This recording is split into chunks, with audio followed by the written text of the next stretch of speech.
ಈ ಸಮ್ಮರ್ಗೆ ಸೂಪರಾದ ಕೂಲ್ ಆಗಿರುವಂತಹ 2 ಜ್ಯೂಸನ್ನು ನಾನು ಇವತ್ತು ನಿಮ್ಮ ಮುಂದೆ ತಂದಿದ್ದೀನಿ.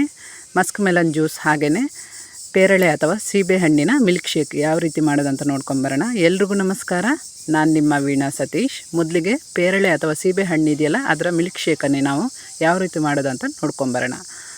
ಈ ರೀತಿಯಾಗಿ ತುಂಬ ಹಣ್ಣಾಗಿರುವಂತಹ ಪೇರಳೆ ಹಣ್ಣನ್ನು ತಗೋಬೇಕು. ಕಾಯಿ ಅಥವಾ ಸ್ವಲ್ಪ ಬಲ್ತಿರುತ್ತಲ್ಲ, ಅದರಲ್ಲಿ ಜ್ಯೂಸ್ ಅಥವಾ ಮಿಲ್ಕ್ ಶೇಕ್ ನಿಮಗೆ ಚೆನ್ನಾಗಿ ಬರೋದಿಲ್ಲ. ಹೀಗೆ ಸ್ವಲ್ಪ ಹಣ್ಣಾಗಿರಬೇಕು. ಈ ರೀತಿ ಮೊದಲಿಗೆ ಅದರ ಸಿಪ್ಪೆಯನ್ನು ತೆಗಿಬೇಕು. ನಾನು ಇವತ್ತು 2 ಗ್ಲಾಸಷ್ಟು ಮಿಲ್ಕ್ ಶೇಕನ್ನು ಮಾಡ್ತಾಯಿದ್ದೀನಿ. ಅದಕ್ಕೆ 2 ಮೀಡಿಯಮ್ ಸೈಜಿನ ಪೇರಳೆ ಅಥವಾ ಸೀಬೆ ಹಣ್ಣು ಇರುತ್ತಲ್ಲ, ಅದನ್ನು ತಗೊಂಡಿದ್ದೀನಿ. ಪೇರಳೆ ಹಣ್ಣು ಆರೋಗ್ಯಕ್ಕೆ ತುಂಬ ಒಳ್ಳೆಯದು. ನಿಮಗೆ 10 ಆ್ಯಪಲ್ ತಿನ್ನೋದಕ್ಕಿಂತ 1 ಪೇರಳೆ ಹಣ್ಣು ತಿಂದರೆ ಅಷ್ಟೇ ಅದರಲ್ಲಿ ತುಂಬ ಪೋಷಕಾಂಶ ಇದೆ ಅಂತ ಹೇಳ್ತಾರೆ. ಇಲ್ಲಿ ನೋಡಿ, ನಾನು ಕಟ್ ಮಾಡ್ಕೊಂಡಿರುವಂತಹ ಪೇರಳೆ ಹಣ್ಣನ್ನು ಮಿಕ್ಸಿ ಜಾರ್ಗೆ ಹಾಕಿದ್ದೀನಿ. 1 ಗ್ಲಾಸಷ್ಟು ಇದಕ್ಕೆ ನಾನು ಹಾಲನ್ನು ತಗೊಂಡಿದ್ದೀನಿ. ಹಸಿ ಹಾಲನ್ನೇ ತಗೊಂಡಿರುವಂಥದ್ದು, ಪ್ಯಾಕೆಟ್ ಹಾಲು. 3 ಸ್ಪೂನಷ್ಟು ಸಕ್ಕರೆಯನ್ನು ಹಾಕ್ಕೊಂಡಿದ್ದೀನಿ. ಸ್ವೀಟ್ ನೀವು ನೋಡಿ ತಗೋಬೇಕು. ನೋಡಿ, ಸ್ವಲ್ಪ ಹಾಲು ಮೊದಲಿಗೆ ಹಾಕ್ಕೊಂಡು ಈ ಥರ ನುಣ್ಣಗೆ ರುಬ್ಬಬೇಕು, ನೈಸ್ ಆಗಬೇಕು.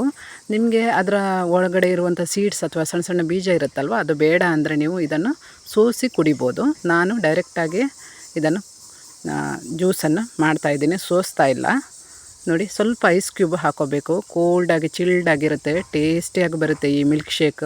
ನೀವು ಒಮ್ಮೆ ಮಾಡಿ ನೋಡಿ, ತುಂಬ ಸುಲಭ. ಪೇರಳೆ ಹಣ್ಣು, ಸ್ವಲ್ಪ ಹಾಲು, ಹಾಗೆಯೇ ಐಸ್ ಕ್ಯೂಬ್ ಇದ್ದರೆ ಸ್ವಲ್ಪ ಸಕ್ಕರೆ ಬೇಕಾದರೆ ಟೇಸ್ಟಿಗೆ ಹಾಕ್ಕೊಂಡ್ರೆ ಆಯಿತು. ಸೂಪರಾದ ಜ್ಯೂಸ್ ರೆಡಿ ಆಗುತ್ತೆ ನಿಮಗೆ. ಡೈಲಿ ನಾವು ಪೇರಳೆ ಹಣ್ಣನ್ನು ತಿಂದರೆ ಆರೋಗ್ಯಕ್ಕಂತೂ ತುಂಬ ಒಳ್ಳೆಯದಂತ ಹೇಳ್ತಾರೆ. ಬೇರೆ ಯಾವ ಫ್ರೂಟ್ಸ್ ತಿನ್ನೋ ಅವಶ್ಯಕತೆ ಇಲ್ಲ ಅಂತಲೂ ಹೇಳ್ತಾರೆ. ಹಾಗಾಗಿ ಈ ಮಿಲ್ಕ್ ಶೇಕ್ ಒಮ್ಮೆ ನೀವು ಟ್ರೈ ಮಾಡಿ ನೋಡಿ. ಈಗ ನಾನು 2ನೇ ಜ್ಯೂಸನ್ನು ನಿಮಗೆ ಯಾವ ರೀತಿ ಮಾಡೋದು ಅಂತ ತೋರಿಸ್ತಾ ಇದ್ದೀನಿ. ಮಸ್ಕ್ ಮೆಲನನ್ನು ತಗೊಂಡಿದ್ದೀನಿ. ಇಲ್ಲಿ ನಾನು ಒಂದು ಸಣ್ಣ ಸೈಜಿನ ಮಸ್ಕ್ ಮೆಲನನ್ನು ತಗೊಂಡು ಅದರ ಒಳಗಡೆ ಇರುವ ಸೀಡ್ಸನ್ನು ತೆಗಿಬೇಕು. ಮೊದಲಿಗೆ ಕ್ಲೀನ್ ಮಾಡಿ, ಸೀಡ್ಸ್ ಹಾಕೋಬೇಡಿ, ಅದು ಸ್ವಲ್ಪ ಕಹಿ ಬರುತ್ತೆ. ಈ ಥರ ಸ್ಪೂನ್ ಇದ್ದರೆ ಅದರ ಸಹಾಯದಿಂದ ಸೀಡ್ಸನ್ನೆಲ್ಲ ತೆಗೆದ್ರೆ ಆಯಿತು. ನಂತರ ಈ ಥರ ಸ್ಪೂನಿಂದನೇ ಅದರ ಒಳಗಡೆ ಇರುವ ಪಲ್ಪೆಲ್ಲ ನೀವು ಈ ಥರ ಕಟ್ ಮಾಡ್ಕೊಂಡು ತೆಗೆದ್ರೆ ಆಯಿತು. ರೌಂಡ್ ಶೇಪಲ್ಲಿ ತುಂಬ ಈಸಿ, ಅದು ಹಣ್ಣಾಗಿರುತ್ತಲ್ವ, ಹಾಗಾಗಿ ನಿಮಗೆ ತೆಗಿಯೋಕ್ಕೆ ಸುಲಭ ಆಗುತ್ತೆ. ಈ ಥರ ರೌಂಡ್ ಶೇಪಲ್ಲಿ ತೆಗಿತಾ ಬನ್ನಿ. ಅಥವಾ ನೀವು ಅದರ ಮೇಲ್ಗಡೆ ಇರುವಂತಹ ಸಿಪ್ಪೆಯನ್ನು ತೆಗೆದು ಬೇಕಾದರೂ ಕಟ್ ಮಾಡಿ ಮಿಕ್ಸಿ ಜಾರ್ಗೆ ಹಾಕೋಬೋದು.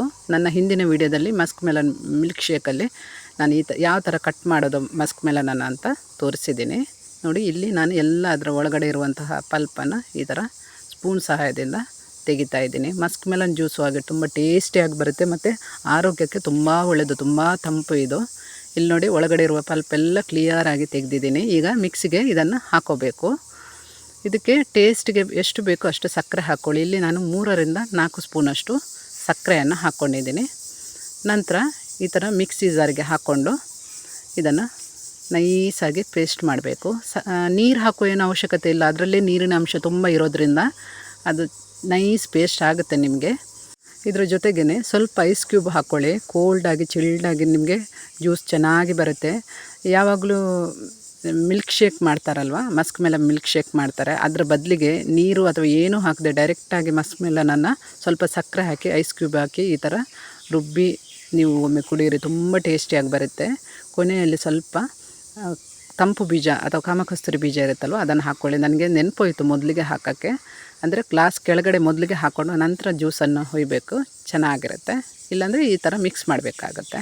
ತುಂಬ ಸಿಂಪಲಾಗಿ ದಿಢೀರಾಗಿ ಈ ಥರ ಸೂಪರಾದ ಮಸ್ಕ್ ಮೆಲನ್ ಜ್ಯೂಸನ್ನು ನೀವು ಕೂಡ ಮಾಡಿ ನೋಡಿ. ಟೇಸ್ಟ್ ಅಂತೂ ಅಲ್ಟಿಮೇಟ್ ಅಂತ ಹೇಳ್ಬೋದು. ಸ್ವಲ್ಪ ಚಿಲ್ಡಾಗಿ ಕೂಲಾಗಿ ಇದನ್ನು ಕುಡಿಯೋಕ್ಕೆ ತುಂಬ ರುಚಿಯಾಗಿರುತ್ತೆ. 2 ಬಗೆಯ ಜ್ಯೂಸನ್ನು ನಾನು ನಿಮಗೆ ಇವತ್ತು ಹೇಳಿಕೊಟ್ಟಿದ್ದೀನಿ. ಒಂದು ಪೇರಳೆ ಹಣ್ಣು, ಹಾಗೆಯೇ ಮಸ್ಕ್ ಮೆಲನ್ ಜ್ಯೂಸ್. ಇನ್ನೊಂದು ಒಳ್ಳೆಯ ವೀಡಿಯೋ ಜೊತೆ ಸಿಗ್ತೀನಿ. ನಮಸ್ಕಾರ.